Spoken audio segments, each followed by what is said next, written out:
President, I rise on a matter of personal and collective privilege. Mr. President, halos isang linggo na matapos ang habulan at barilan dito sa Senado. Sa loob-loob ko, hindi ako mapanatag na simula nung Lunes, ang ipinapakita natin ay para bang walang nangyari. Takot po ako na kailangan ko na magpaalam sa mga anak ko. At yung staff ko, 2 pintuan ang pagitan ko sa putukan. Yung staff ko na si Claire.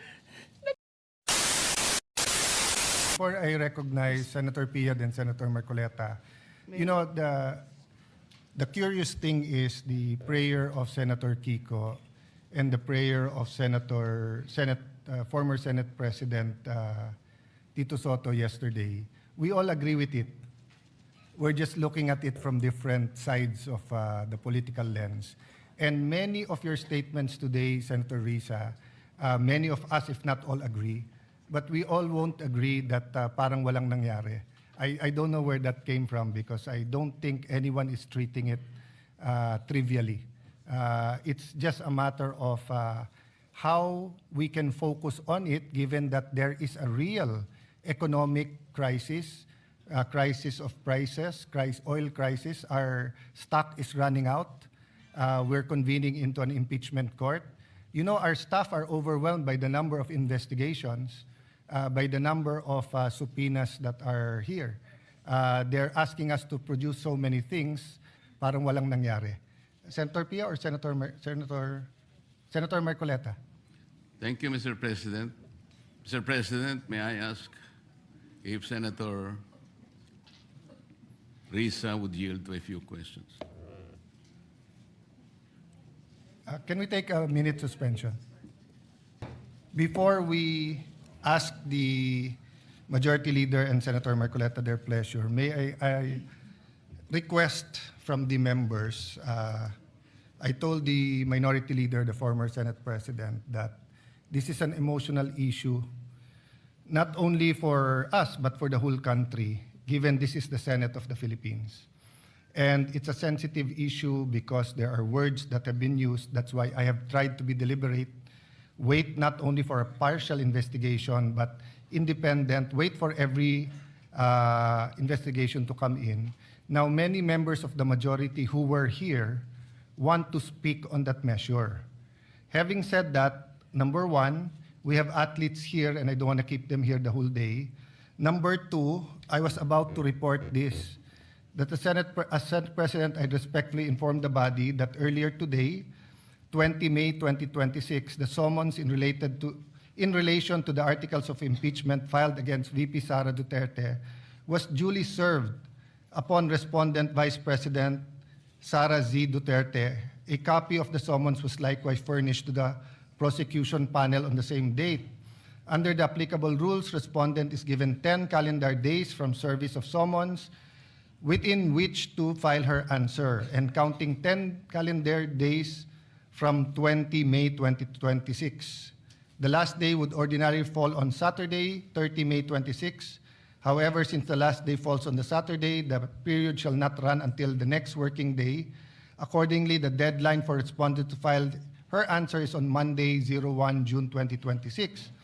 Furthermore, upon the prosecution panel's receipt of the respondent's answer, the prosecution shall have 5 calendar days from receipt within which to reply if they opt to do so. The deadline for the reply shall be computed from the day the prosecution actually receives the answer. I say this because we have to discuss the impeachment calendar, and the staff is ready to brief us. And if we can give this because we have to discuss it vis-a-vis the legislative calendar, vis-a-vis the committee hearings and the session. So if we are going to all stand today, like Senator Tulfo and Senator Risa, we won't finish by midnight tonight because at least 3 or 4 senators from 8 senators from the majority wants to speak on the matter. There might be, if not those who want to speak in the minority, those who want to ask questions or interpolate. So may I ask as your Senate President na magbigayan tayo today, and if you want to put a lot of time on that on Monday, we can fully discuss. I've received some request for CCTV footage. We gave it right away to PNP. We will give it to you if you request it. We're also requesting CCTV footages from anyone who took it, including from the media, so that we can discuss it very intelligently with, I think, 24 senators committing that this is an important issue and we will give it the much needed attention. But let's do it with prudence, deliberately. We're dealing with our democracy here. No? We're dealing with law enforcement agencies, AFP, PNP, NBI, with branches of government, the executive and the legislative. So I know we all want to speak on it today, but may we include in the caucus what committee to give this to. I think the Senate President will, before we go on suspension, wants to put on record his recommendation.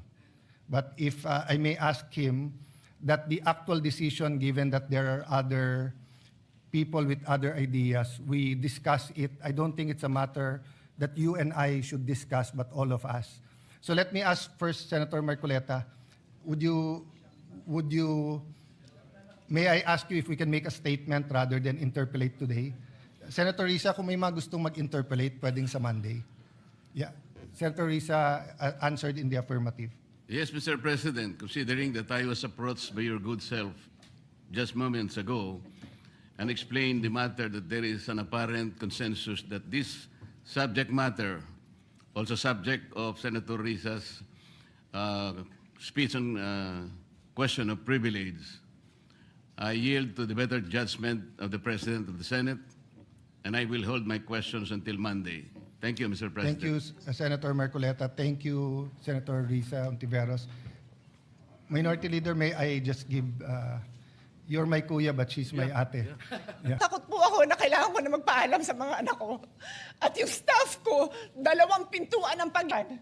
Pero yung media, yung Senate staff, yung hindi naman makauwi dahil sila ang security, sila ang elevator, women and boys natin, nandoon po sila. So dear colleagues, napakarami nang nangyari. And one more thing, wala ho akong sinisisi. Pero nung pagkatapos ng lahat, pagtingin ko ng group natin, yung dating majority group, walang ni isa sa inyong nangamusta sa amin. Some of you I've known for 20 years, 10 years, and I didn't even hear any of you say, kamusta na kayo dyan? Napakasakit nun sa akin. Sobrang sakit. So yun lang ang masasabi ko. Yes, I am very ready to share my story, to ask questions. Pero kung wala ho kayo dito, huwag niyong questionin yung mga nangyari sa mga nandito. Dahil nandito kami, kasama ng staff. Staff namin, Senate staff. You have your own story. I respect that. But please respect my own story.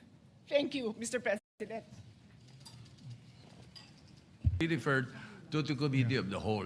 And in the past, the Committee of the Whole, when we investigated formally, we investigated... Senator Ontiveros, with that pakiusap of everyone. We that yield, Mr. President. Yes. We yield to the distinguished lady, Mr. President. Maraming salamat, Mr. President. I empathize with the experiences and the feelings expressed by the gentlewoman from Taguig and Pateros. May I just repeat what I clearly stated at the context of na parang walang nangyari. I'm talking about ngayon, after those terrible events that caused fear and a lot of other negative emotions. Point where there will be strong answers, Senator Risa. But of course, you have your point of view and we respect that. Thank you, Mr. President. And lastly, just for the record, as I said earlier, I deeply respect the emotions of our distinguished colleague. It's evident that the violence that breached our halls has profoundly affected all of us. And I don't doubt, Mr. President, the leadership's personal distress over what transpired. However, when I stated that it feels now as though walang nangyari, I was not speaking about our personal feelings. I was speaking about our institutional posture. Thank you for Our brief as senators is valid, but our mandate requires action. Salamat po ng marami. Marcos when he called to check if we are safe and to assure us that it wasn't an attack from the executive department. I don't doubt that. That's why we're waiting for the whole investigation. Thank you. Majority Leader, let's Yes, proceed. Mr. President, just to put on record, it's really way, way different when you are here inside this Senate premise, especially during the time when we were inside that one room, Mr. President. I would still recall the gunshots, the smelling of gunpowder, Mr. President, and everything that we had experienced. So it's really different, Mr. President. Just want to put that on record. With that, Mr. President,